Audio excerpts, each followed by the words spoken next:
Hey there everybody, Matt Carter here. And Jessica Carter. This video is our Survivor Winners at War Episode 8 reaction. The merge is finally here.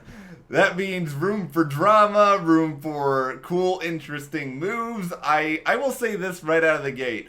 I was so ready to come on here and be like, for a season as much hyped as this has been, I usually love merge episodes. I was so set on Adam being voted out that I was going to be like, oh, this might be one of the more boring merge episodes that I've seen. But then, boom, that is not what happens. Oh, I agree. I thought Adam was done for. I mean, originally before Immunity was played, I thought Denise was done for, done for, done for, done for. Yeah, Denise may have very well been a goner. It's one of those interesting sort of what-if scenarios we'll talk through as we go into this video. Before we dive in any further, though, if you guys do like this discussion, remember to give us a like, subscribe to the channel, and ring that notification bell so you don't miss any other updates, including our preview for what is coming up next. Not a good night for the predictions. My preseason winner pick and Wendell gets voted off, and then simultaneously Adam, the person who I thought was going to get voted off, ends up staying.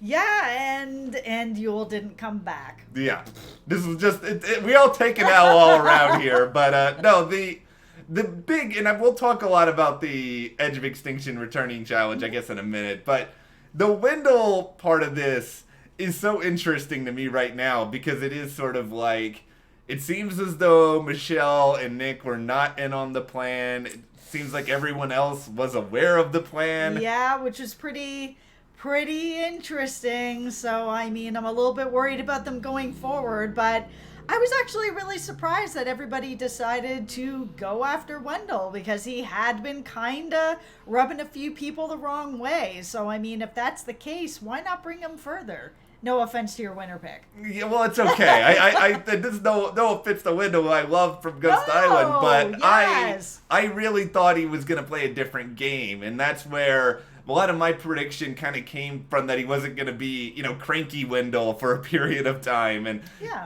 I still think he is a good player, and I still like Wendell a lot, even though he had his fair share of cranky moments this season. But that's okay. I mean, you watch them all sitting in the rain and all this stuff that's going on. He gets a pass. Yeah, I mean, it's fine. Wendell, he's going to have another chance. But the thing that I'm so kind of stuck on right now is, I think this wasn't actually a move against Wendell. I'm going to posture a theory here. I think this is a strike against Jeremy, and I think coming out of this tribal, I am a lot less optimistic about Jeremy than I was one week ago. Does this not feel like earlier in the season where they decided, okay, we don't want to take the shot at Rob, but we're going to take the shot at his sort of second in command? Yeah, that's sort of what it feels like. It feels like a bit of a longer play to sort of try to weaken Jeremy a bit, weaken some of the other players a little bit. And I thought Jeremy was going to be fine entering the merge. It's like, okay, Jeremy's got this peace out advantage. He does, and he won immunity. So, I mean, he's doing all right for tonight. Yes, Jeremy, congratulations. You have probably at least one more episode of safety if you peace out of the next tribal. But then it's going to be, oh, here is Jeremy Collins. He won an immunity. He played an advantage. Now, like, that target on him is going to be even bigger. It is.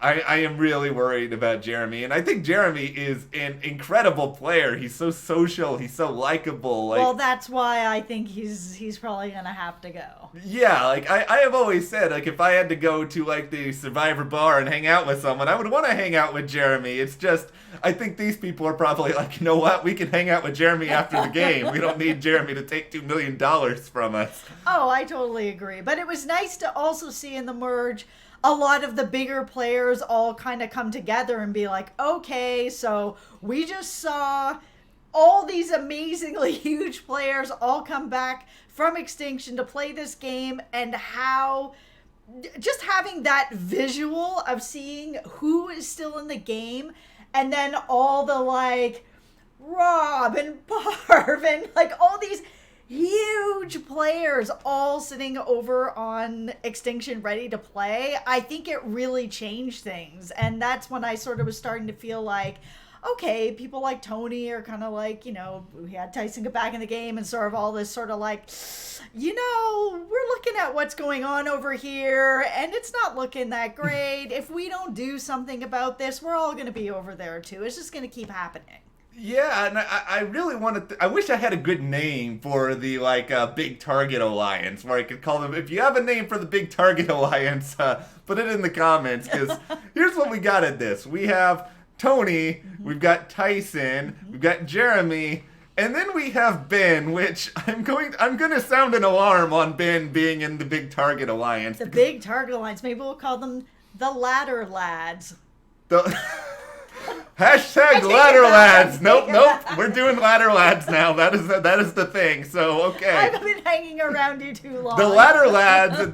The funny. I know it even brings up Tony calling Spencer young lad on Survivor Cagayan. It's perfect. Okay, so the ladder lads here. The funny thing about this is that that's great. Okay, is that Ben seems to think that he is like this huge Survivor winner. I know. I was seeing that on the show, and when he was talking about it, I was like, really? This is a thing? I watched you on the first episode spill your guts to Rob because Rob is such a huge, big, iconic player, and you're just like, everything you want to know. So when he was like, oh, well, I'm a really big target, too, because I'm a big, iconic player, I was like, okay. Convince me, Ben. No offense, Ben, but you won your season because you found a lot of idols right at the finish line when everyone was trying to get rid of you. I don't think you're not on the level of Tony, which, by the way, why is Kim not considered to be in this Big Target Alliance, I Ben? know. I was really shocked by that. I mean, she's playing a very sort of low-key game right now, and after what happened at the very beginning where people were like, oh, right away, Kim gotta go,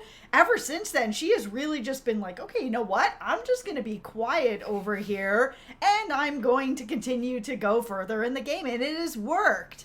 The funniest thing about the ladder lads, and don't get me wrong, I find them to be ridiculously entertaining, is that they're only 4 people.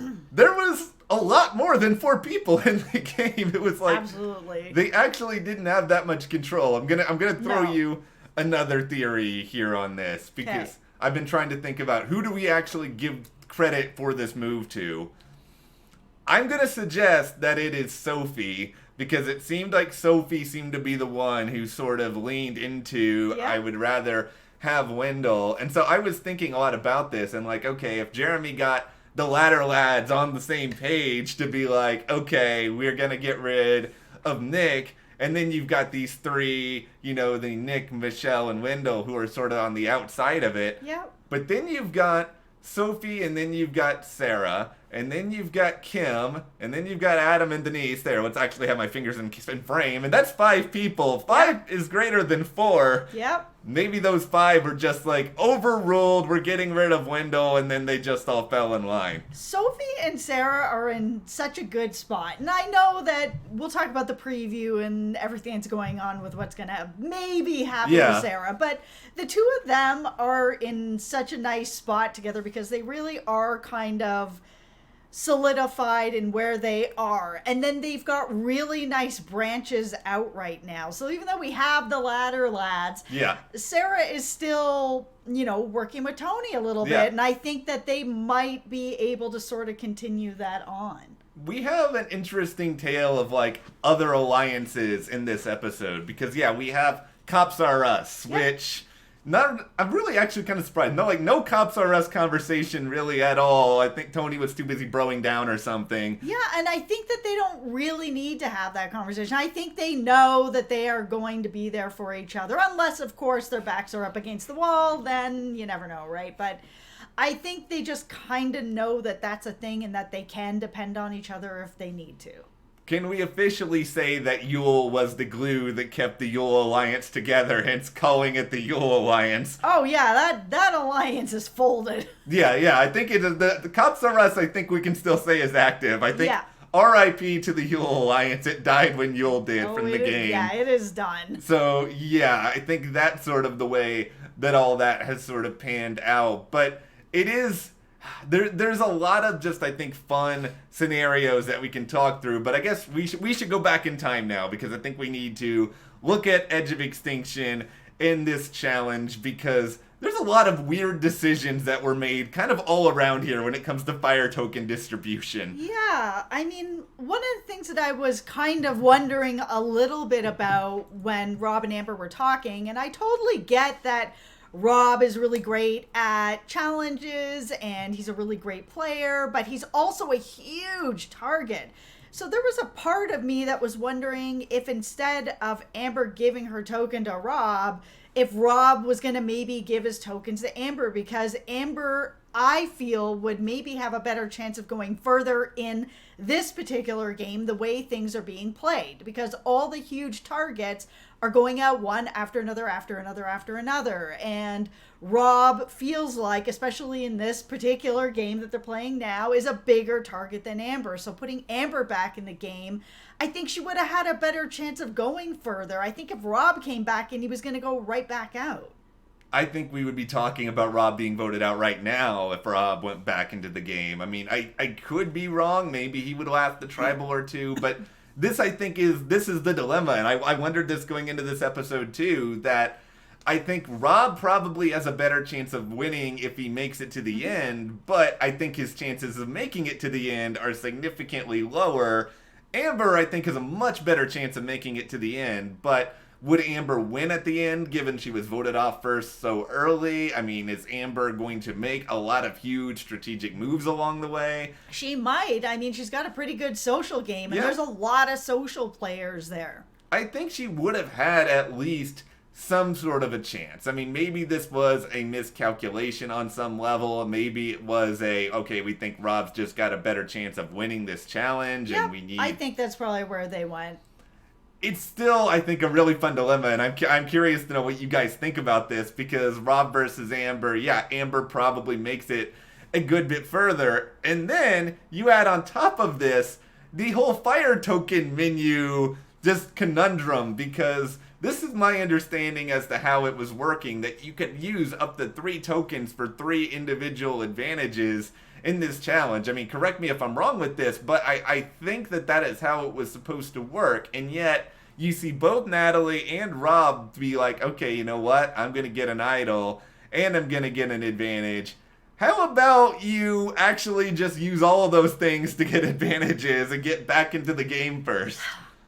I understand both sides of this. Mm-hmm. So, yeah, you want to get back into the game, and I totally understand that. So using all of the advantages that you can, yes. If you're someone like Rob, I feel like you need to go back into the game with an idol, because if you don't, we would probably be talking about Rob tonight and that he would come in and go back out again. But if he's got an idol, then he'll be all right. And I'm sure, maybe Natalie was thinking that way as well. But, I mean, I feel like Natalie specifically didn't need to have an idol to go back into the game. I think she is a really good social player, and I think she would have been okay.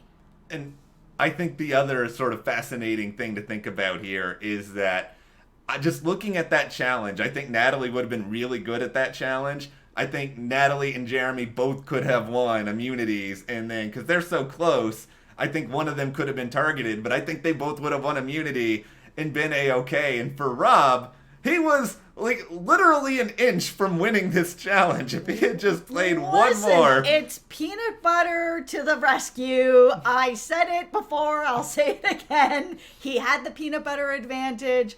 Tyson picked the right thing, and here we are. I'm going to die on this hill. Should Tyson get a peanut butter endorsement deal after this season now? Absolutely. Yeah, I mean, good on Tyson. He made the most of everything that he had. I mean, we probably still could have asked if Tyson had that extra fire token. Could he have just used it for another advantage and won? He didn't need it. But no, he didn't need it. Tyson finds a way to get back into the game. And it was also kind of tough watching him get so emotional about getting back into the game, talking about his kids. This is a man who on Survivor Token Chains put on a loincloth and yelled ooga booga at people, and now here he is. Tyson, I feel like I have watched a boy become a man on Survivor over the years with Tyson. Yeah, and I mean, even he said, I thought maybe fatherhood was making me a little soft. I think he's just still doing just fine. I think he can be a little emotional and have his heart in there, but still be funny and keeping his spirits up and still tough. Nobody talked about getting him out at all tonight. So, I mean, he's in a good spot. This completely blows my mind, by the way. know. That's like, Tyson has so many friends on that jury. You know, he's close with Rob. He's close with Amber. I mean, he played on the same tribe with Parvati. It's just sort of like, why are you not even considering him?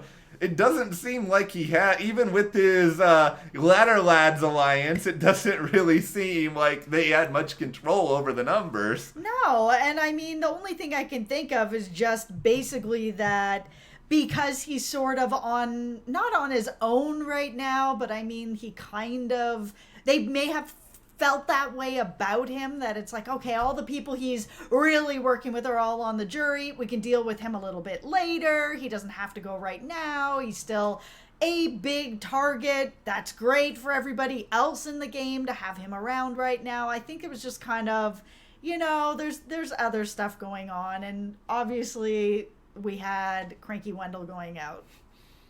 Maybe it is kind of like you said, where Tyson's just sort of alone. It's like all the old school people are kind of gone at this point, so none of his friends are really in. So maybe, like, I think Tyson's gonna have a really hard time making it to the end. Yes, I think they think that they can just get rid of him at a later time. He's not an immediate threat. All his friends are on the jury. Yes, that's not good if they're sitting at the end with him, but I think people just feel that they can get rid of him later.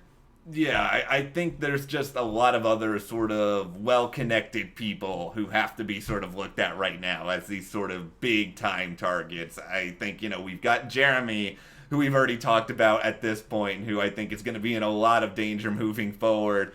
I'm pretty darn worried about Nick now. It seemed like people were willing to get rid of him. I'm pretty worried about Denise. I like her so much, and I know that obviously the story was going to come out about what happened with Sandra and how this happened, and everyone was going to be like, you're the Queen Slayer. I thought all of this was going to happen.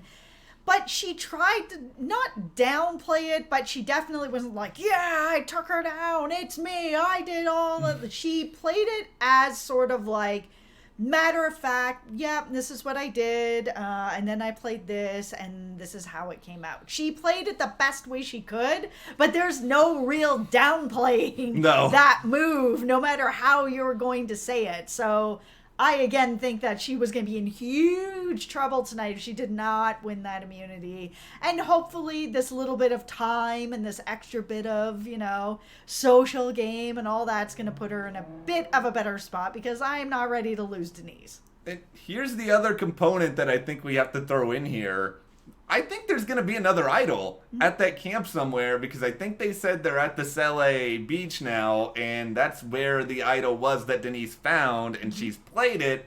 So I think we've got a lot of room set up for a little bit more chaos there moving forward.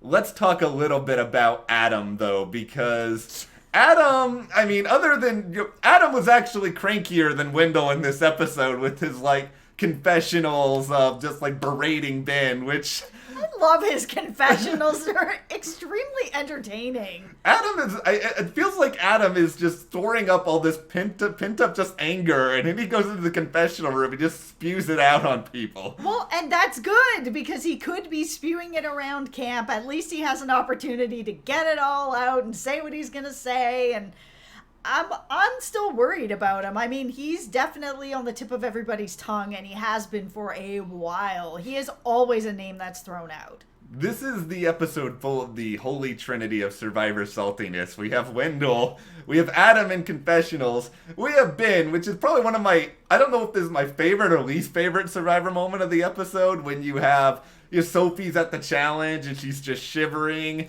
and then Probst introduces it, and then Ben just says, like, under his breath, she's gonna go quick. It's like, That's great, Ben. Like, let's not be just a jerk about it. I know, and she didn't. Good for her. I was happy to see that she didn't go right away. But I was worried too. I mean, her body was shaking. And I mean, when you're that cold, if you're not moving, it is just going to continue on. So once I looked at the challenge, I was like, oh, this is going to be worse now, because now she can't even sort of just hop around, try to keep herself warm. So, why do you think they actually did keep Adam? Because it doesn't really seem like people are chomping at the bit to work with him. I honestly don't know. I was really surprised by it. I thought that keeping Wendell was the better move, just because he has been really kind of cranky lately. He did show that he can't really be completely trusted with that whole conversation with Parv at the tribal a little while ago. I mean, there's enough going on that I would have felt more comfortable bringing him to the end, because I can be like, well, he did this and this and this, and he's kind of pissing everybody off with his saltiness. So yeah, let's go to the end, Wendell. I was kind of surprised. I think the fear I have with Adam is that you're just going to forget about him. And I mean, yeah, he plays both sides and nobody really seems to trust him all that much, but it feels like this is a lot of we'll just get rid of Adam later move. And Adam, he's good at regrouping. Adam's Survivor experience is often he does something that blows up in his face, but then he's able to go find all the little pieces and put it back together and be like, see, look, it's okay now. He's a survivor. I think he might be okay after this, but we're going to have to take a look at the preview for what is coming up next, which we will have for you in the upcoming video. But for now, let's hear from you guys. What did you think about Survivor Winners at War Episode 8? Are you happy that Tyson is back? Are you upset that Wendell is gone? Where do you think we're going? Share in the comments, and if you do like this video, give us a like, subscribe, and you can support us further by checking the link in the description to the store. And we'll see you here next time.